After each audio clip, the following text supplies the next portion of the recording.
오늘도 말씀을 통해서 도전을 받는 시간들 되시길 축복합니다. 이스라엘 한 왕이 있었어요. 이 왕은 왕궁 문 앞에 있는, 그러니까 왕궁 문 앞 길 옆에 있는 포도밭을 이제 탐했습니다. 이 왕이 포도밭을 얻고 싶어서 주인에게 이 밭을 팔 수 없겠느냐라고 물어보는데, 이 제안을 들었던 포도밭 주인은 어떻게 이야기를 하냐면, 하나님께서 조상들을 통해서 나에게 주신 유업을 팔 수가 없습니다 라고 정중하게 거절을 합니다. 그런데 이 왕은 포도밭을 너무 갖고 싶은 거예요. 그래서 자기 원대로 못하니까 가슴앓이를 시작합니다. 끙끙거리면서 있으니 그의 아내가 와서 물어봅니다. 도대체 왜 이렇게 끙끙 앓고 있습니까? 나에게 한번 말씀 한번 해보세요 라고 이야기를 합니다. 그러니 이 왕이 자기 아내에게 하는 말이, 나봇의 포도원을 가지고 싶은데 거금을 준다라고 해도 이 나봇이 포도원을 팔지 않습니다. 이 말을 들어 이제 여왕이 돼가지고, 이스라엘 왕이 아닙니까? 당신은 왕이 돼가지고 왜 이런 것 가지고 고민을 하고 계십니까? 나한테 넘기세요. 그래가지고 이 여왕이 참 권력이 나쁜 사람한테 주어지면 정말 위험한 건데, 이 여왕이 권력을 사용합니다. 증인들을 포섭하고 정인들한테 거짓 증언을 시켜가지고 이 나봇이 임금과 하나님을 모욕하였다라고 몰아세웁니다. 그리고 나서 그런 짓을 행하였기 때문에 사람들에게 돌을 들어서 나봇을 쳐서 죽이도록 합니다. 결국에 이 나봇이 죽었죠. 그리고 나서 이 나봇의 포도밭을 왕이 갈취합니다. 누군지 알겠죠? 이게 나봇에게 포도원을 갈취한 사람은 이제 아합 왕, 그의 아내 이세벨 여왕이었어요. 물론 이들의 인생이 결코 좋은 인생이 아니었습니다. 말로가 아주 처참했죠. 근데 우리가 한번 고민을 해봐야 되는 부분들이 뭐냐면, 우리 주변에도 이러한 일들이 일어날 수가 있어요. 남이 가지고 있는 것 내가 가지고 싶어가지고 탐하는 것까지 괜찮을 수가 있다라고 할지라도, 그 마음을 넘어서 이제 심각한 일들을 벌이는 사람들이 있죠. 우리도 때에 따라서는 남의 것을 탐하는 경우가 있어요. 그 마음 때문에 우리가 고통스러워하는 경우가 많이 있지 않습니까?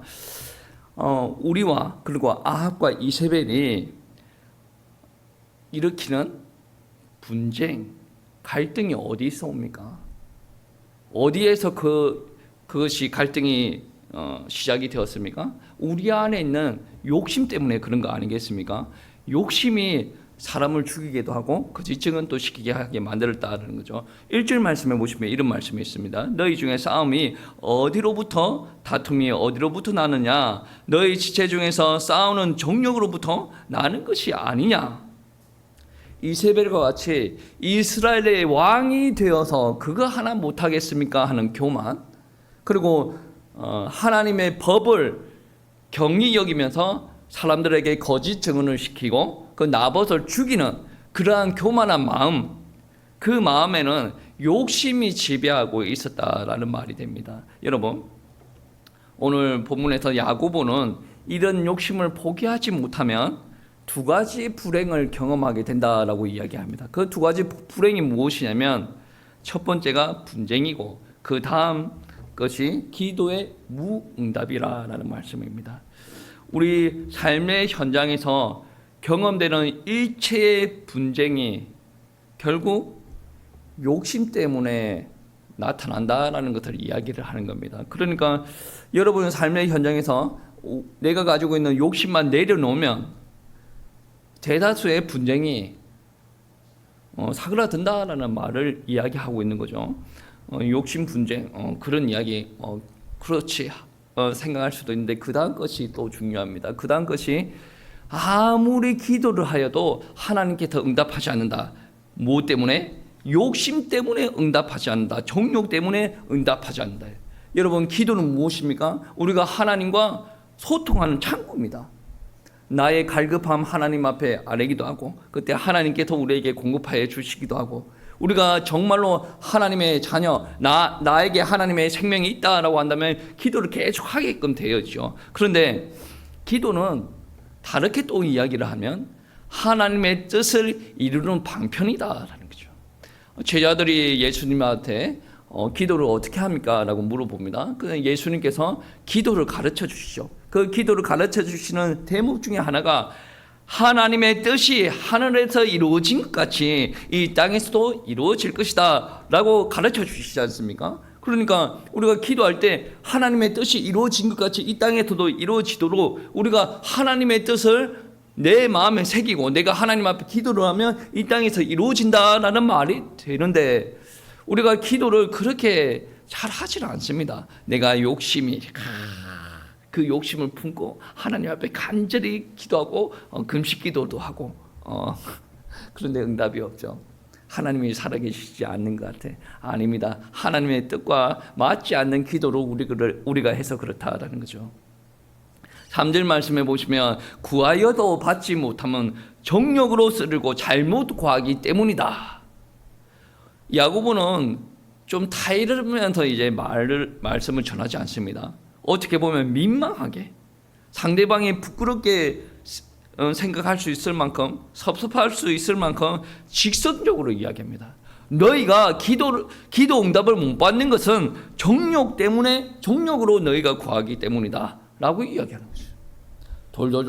돌려서 이야기하지 않고 바로 직선적으로. 사랑하는 성도님들, 한번 생각해 보십시오. 우리의 신앙생활을 한번 점검을 해봐야 됩니다. 일주일 168시간이에요.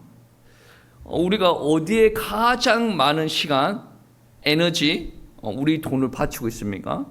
우리가 여유가 생겼을 때 우리의 것을 바치고 있는 것, 그것만 봐도 그 사람이 어떤 사람인지 알 수가 있어요. 무엇을 위해 아낌없이 내가 뭔가를 투자를 하고 있다. 시간을 투자를 하고 돈을 투자를 하고 나의 정욕을 투자를 하고 모든 것을 투자를 하고 있다. 그게 바로 그 사람인 겁니다.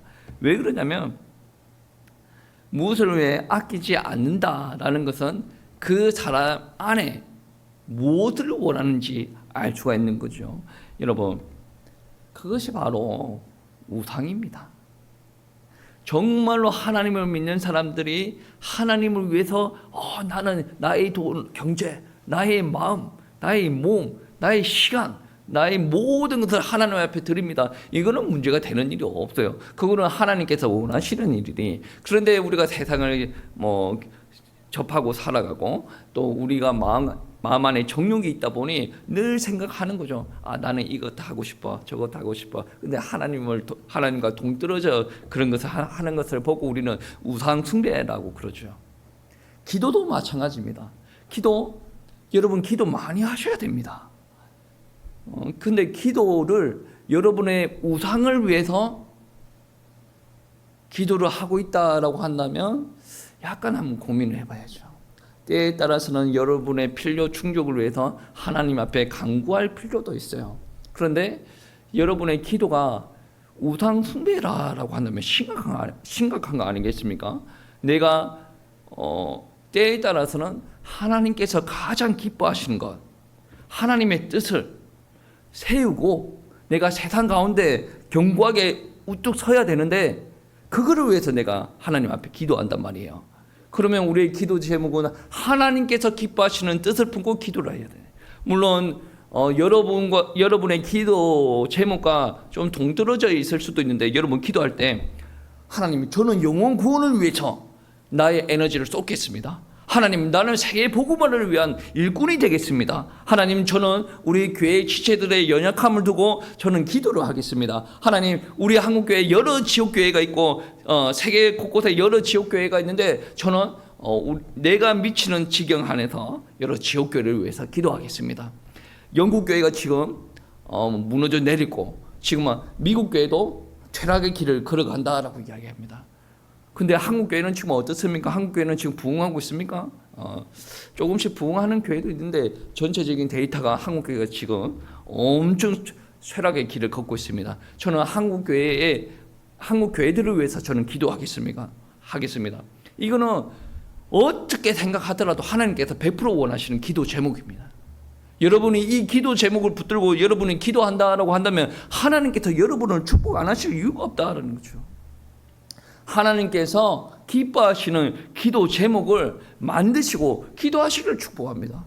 여러분 지경에 한해서만 내 아이들, 내 가정, 내 남편, 내 경제, 우리 육신의 건강 이것만 놓고 기도를 하면 글쎄 나쁜 기도는 아닌 것 같은데 혹여나 기도에 응답이 없다라고 한다면 내가 나를 위해서 나의 욕심을 위해서만 기도한 것이 아닌가 질문을 던져봐야 돼요. 그러면 나는 이것도 내가 지금 원하는 기도 제목의 응답도 받기를 원하지만 더 하나님께 더 기뻐하시는 기도 제목과 함께 이 응답을 내가 좀 당기고 싶다 이런 육신적인 동기라도 있으면 여러분 의식적으로라도 하나님께서 원하시는 기도 제목을 계속 붙여야 됩니다. 이런 것도 육신적이라고 표현할 수가 있지만 여러분이 지금 하고 있는 기도만 하는 것보다 훨씬 나을 것이다 라는 생각을 합니다.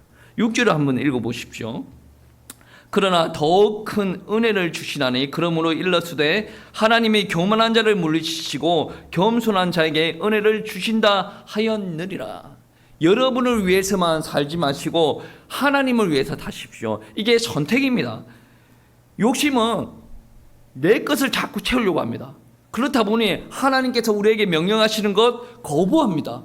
그게 하나님과 원수되는 삶입니다. 이게 오늘 본문 말씀에서 하시는 말씀인데 아니면 여러분 욕심을 좀 내려놓으시고 하나님의 뜻, 하나님의 사랑으로 가득 채우십시오. 그것으로 하나님을 사랑을 하고 또 이웃들을 사랑하는 모습으로 바꿔지시기를 축복합니다. 이거는 내가 하겠다라고 해서 되는 것이 아니라 하나님의 말씀에 여러분 안에 꽂혀야 돼요.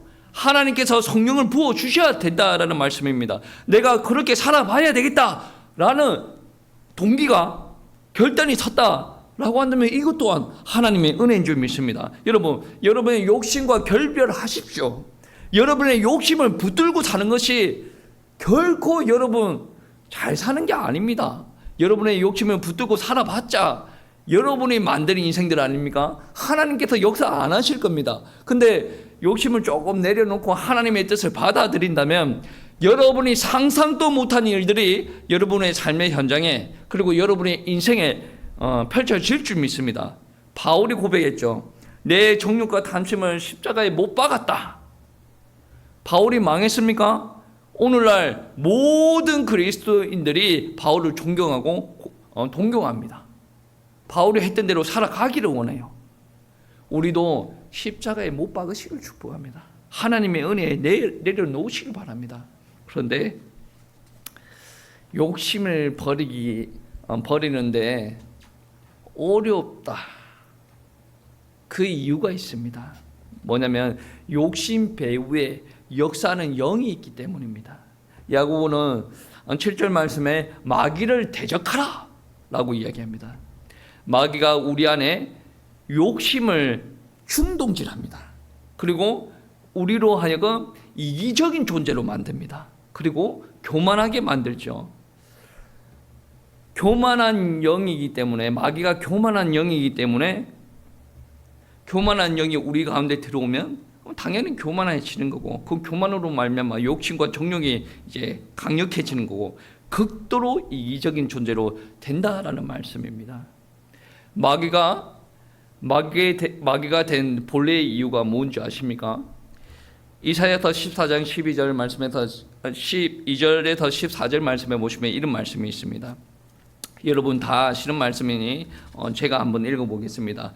너 아침의 아들 계명성이여 어찌 그리 하늘에서 떨어졌으며 너 열국을 얻은 자여 어찌 그리 땅에 찍혔는고 네가 네 마음에 이르기를 내가 하늘에 올라 하나님의 무별 위에 내 자리를 높이리라. 내가 북극 지폐의 산 위에 앉으리라. 가장 높은 그룹에 올라가 지극히 높은 이와 같아지리라 하는도다. 마귀의 궁극적인 야심이 무엇입니까? 지극히 높은 이와 같아지리라. 누굽니까? 하나님과 같아지겠다라는 것이 마귀의 야심이다라는 거죠. 그의 말을 보면 계속 다른 이들을 배려하는 말이 없습니다. 내가 높아지겠다라는 것이요. 지극히 이기적이죠. 말씀해 보시면 내가 하늘에 올라 하나님의 무별 위에 내 자리를 높이리라. 내가 북극 지폐의 산 위에 앉으리라 라고. 내가 지경을 높이고 내가 높아지겠다라고 이야기를 합니다. 이 교만의 영, 마귀의 영은 우리를 이기심으로 똘똘 뭉치게 합니다. 하나님의 말씀 못 듣게 하는 거죠. 왜? 교만한 영이 들어가면 하나님의 말씀 순종 이게 없어집니다. 내가 어떻게 신앙생활을 했는데, 내가 세상에서 무엇을 이루었는데, 근데 하나님 앞에 이렇게 순종하라고 하나님께서 나한테 말씀하시는 거 이치에 맞지 않아. 어디에서 나오는 겁니까? 교만한 마음에서 나오는 거죠.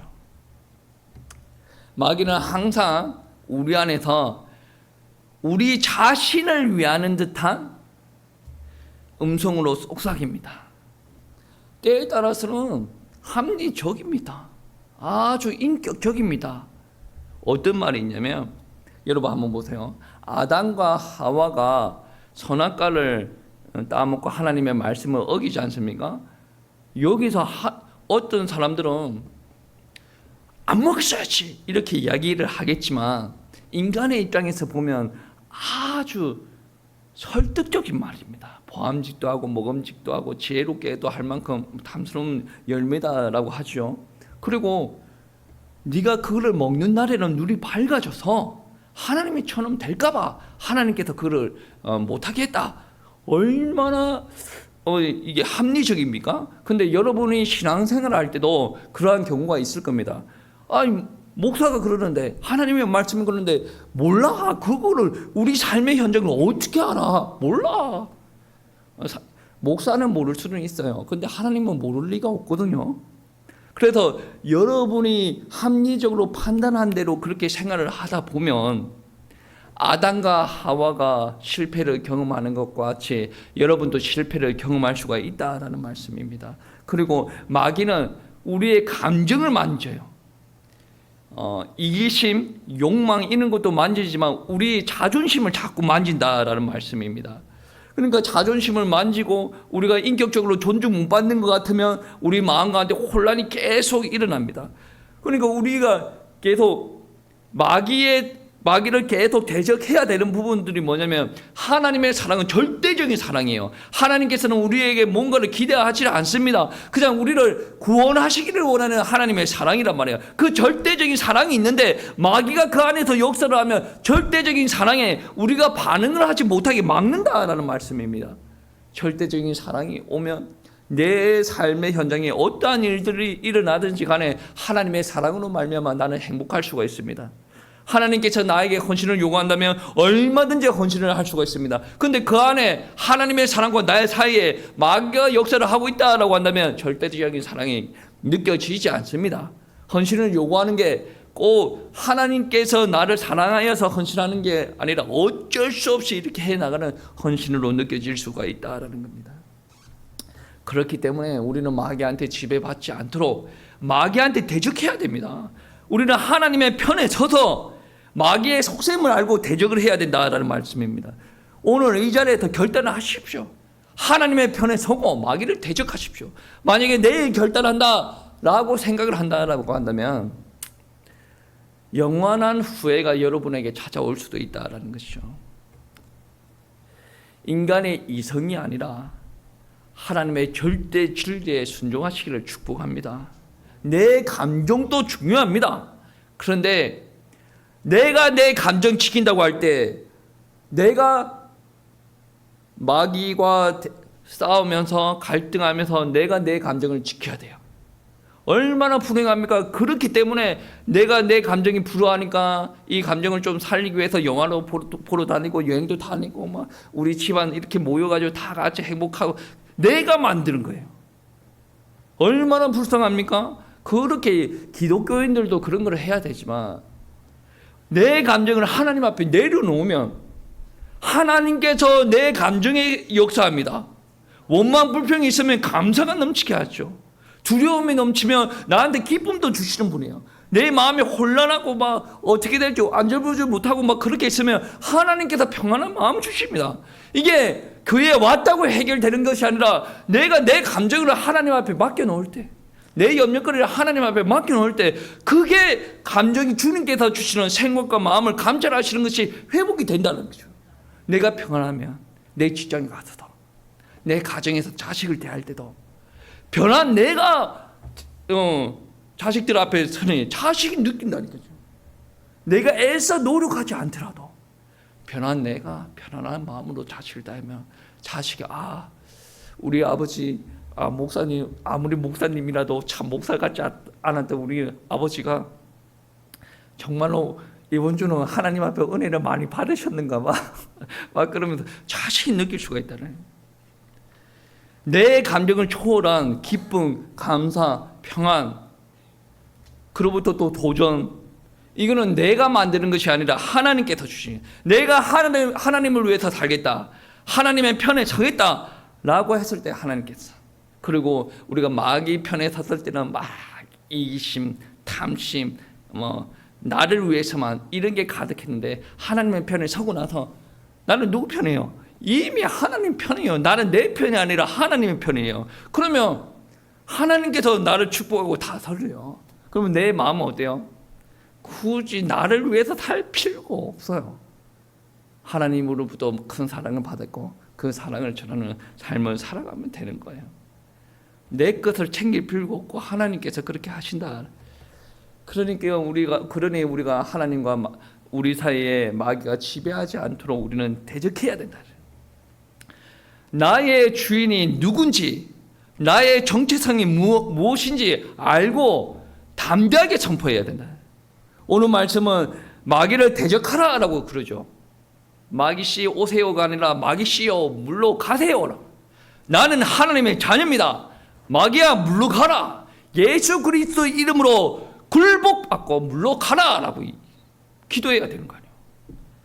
여러분 삶도 마찬가지입니다. 내가 예전에 살았던 삶이 술 마시고 노래방 가고 그게 무조건 나쁘다고 이야기하는 게 아니라 한 게 예를 들어서 이야기합니다. 술 먹고 노래방 가고 여자랑 놀고 막 그런 거 너무 좋아했는데 예수님 믿고 나서 말씀대로 살려고 하니 그게 너무 그리운 겁니다.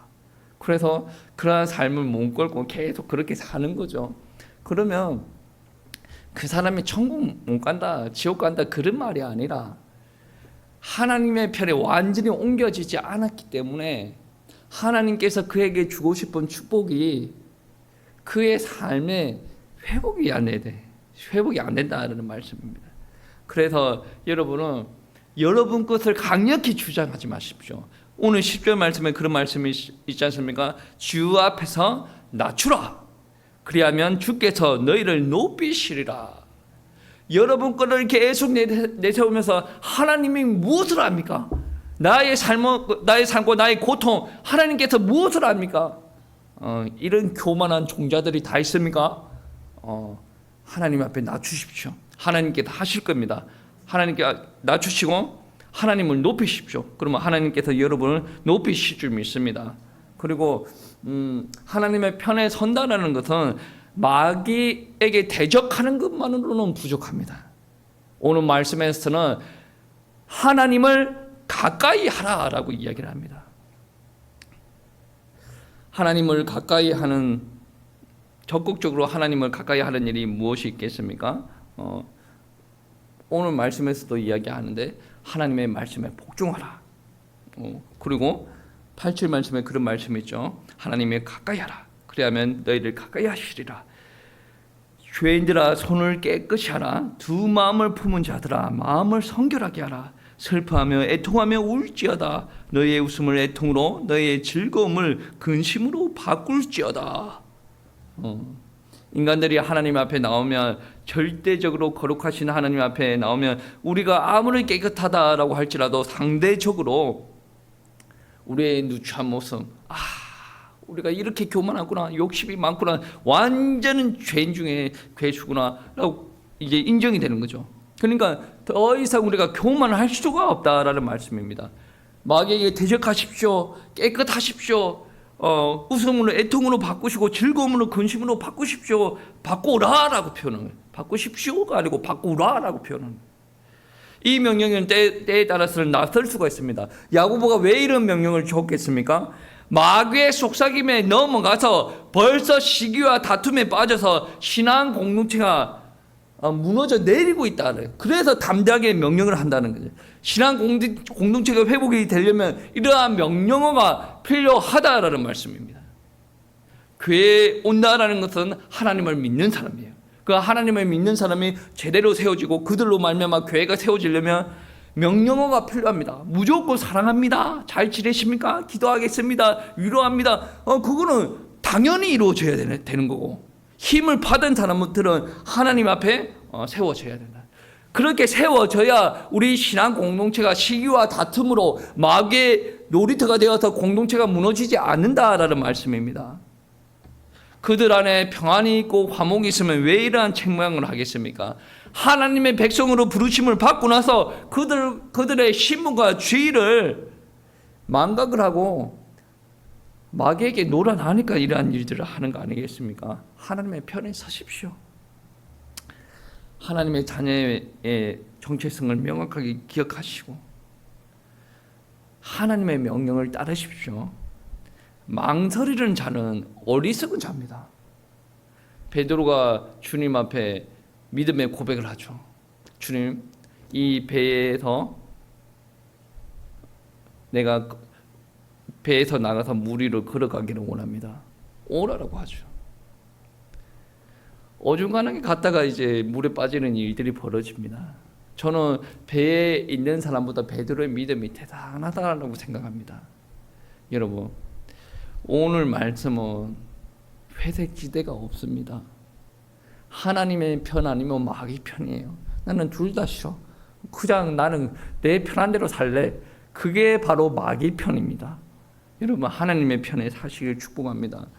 하나님과 원수가 되는 길을 스스로 걸어가시지 마시기 바랍니다. 하나님만 바라보시기 바랍니다. 우리들은 있는 그대로 인정하고 하나님의 역사를 기대하고 하나님의 인도를 기대하는 삶을 살아야 됩니다. 우리의 신앙의 시작은 어떻습니까? 하나님이 온 세상을 지으셨고 나는 그분의 백성이다 라는 거 안에서 신앙이 시작되지 않습니까? 전능하신 하나님을 여러분의 마음에 모시기를 축복합니다. 하나님은 신속하게 마음에 모시는 것을 기뻐하십니다. 물론 하나님께서 여러분이 돌아오실 때까지 오랫동안 기다렸습니다. 그런데 지금은 어떻습니까? 하나님의 자녀가 되었지 않습니까? 그런데도 하나님을 기다리게 하십니다. 언제든지 돌아와도 하나님은 기뻐하시는데 우리가 신속하게 돌아가면 하나님께서 더 기뻐하시지 않겠습니까? 하나님의 편에 서서 하나님을 기쁘게 하시는 성도님들 되시길 축복합니다.